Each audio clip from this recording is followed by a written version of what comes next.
These finance ministers came into this summit buoyed by a renewed sense of optimism that maybe Europe can finally get a grip on a crisis that began in Greece and has now infected European banks and, crucially, infected confidence across the rest of the world.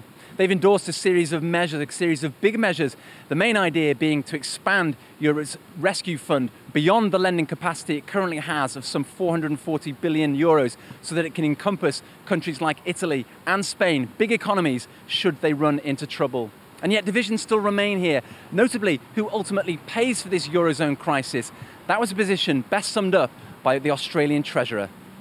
Well, it has to get its act together. The rest of the world stands willing to assist. It's very important for the IMF to be adequately resourced. But this has been going on for 18 months, so now's not a time for half measures, not a time for blame shifting. It's time for Europe to get its act together on the 23rd of October when the leaders meet. So Wayne Swan was articulating that reluctance there shared, not just by Australia, but the United States, that Europe shouldn't look to institutions like the International Monetary Fund to expand its own resources and pay for Europe, but it should very much sort out its own problem. That said, these G20 finance ministers can help a little bit with the Eurozone.